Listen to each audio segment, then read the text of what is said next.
আসসালামু আলাইকুম। Welcome back to Fazu's kitchen corner. পবিত্র রমজান মাসে আমরা সবাই কম বেশি মুচমুচে ভাজা পেঁয়াজু খেয়ে থাকি। আর এই পেঁয়াজু যদি হয় থানকুনি পাতা দিয়ে তৈরি তাহলে তো কথাই নেই।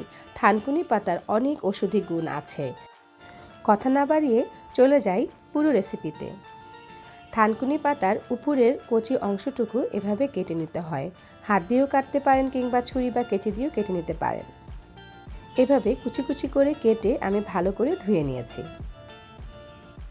আর নিয়ে নিচ্ছি বড়া বানানোর প্রধান উপকরণ ডাল বাটা।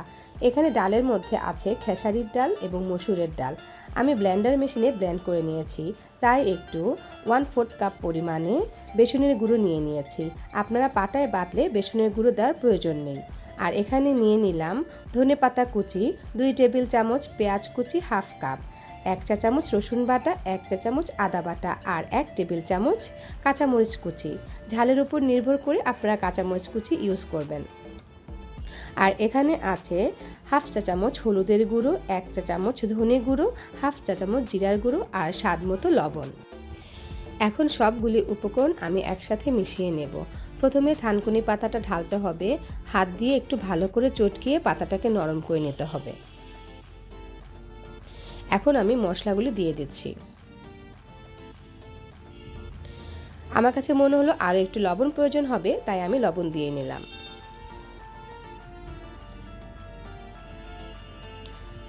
এখন বাকি উপকরণগুলো দিয়ে দিচ্ছি। পেঁয়াজ সবগুলি ঢেলে দিলাম।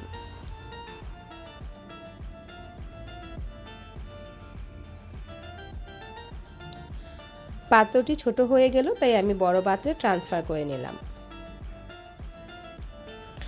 সবগুলি উপকরণ একসাথে খুব ভালো করে কচলিয়ে নিতে হবে, যাতে মশলাগুলি শাকের মধ্যে চলে যায়।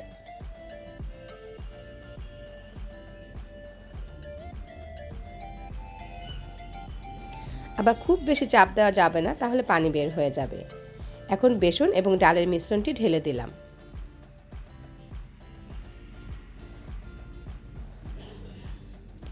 হালকাভাবে সবগুলি উপকরণ মিশিয়ে নিতে হবে।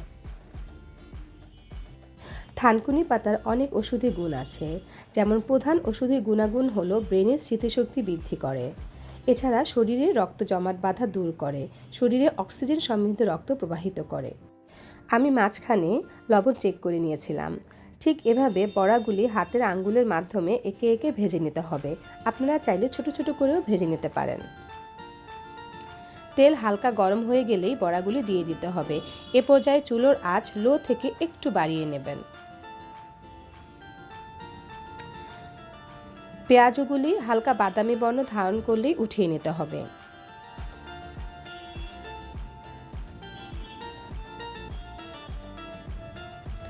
একটি বড় কাঁটা চামচ দিয়ে এভাবে চেপে চেপে দিলে পেঁয়াজগুলি অনেক মুচমুচে হয়।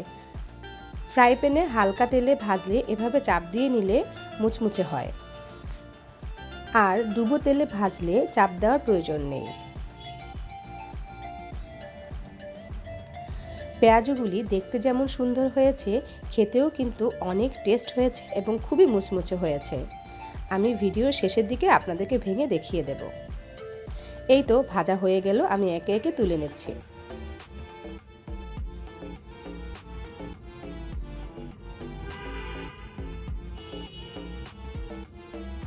রমজানে আমরা সবাই পেঁয়াজু খেয়ে থাকি। পেঁয়াজুর সাথে আমরা ওষুধি গুণ সম্পন্ন থানকুনি পাতাও পেয়ে গেলাম। এই তো আমার সবগুলি পেঁয়াজু ভাজা হয়ে গেল। আপনাদের যদি আমার এই থানকুনি পাতার রমজান স্পেশাল পেঁয়াজু বা বড়া রেসিপিটি ভালো লাগে, তাহলে লাইক, শেয়ার এবং সাবস্ক্রাইব করবেন। আর যারা অলরেডি সাবস্ক্রাইব করে আমার পাশে আছেন, তাদেরকে অসংখ্য ধন্যবাদ জানাচ্ছি।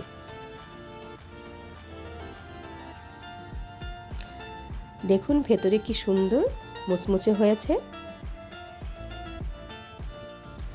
আজ এ পর্যন্তই। পরবর্তীতে নতুন একটি রেসিপি নিয়ে আবার আপনাদের সামনে হাজির হয়ে যাব। আপনারা সবাই ভালো থাকবেন, আমার জন্য দোয়া করবেন। আল্লাহ হাফেজ।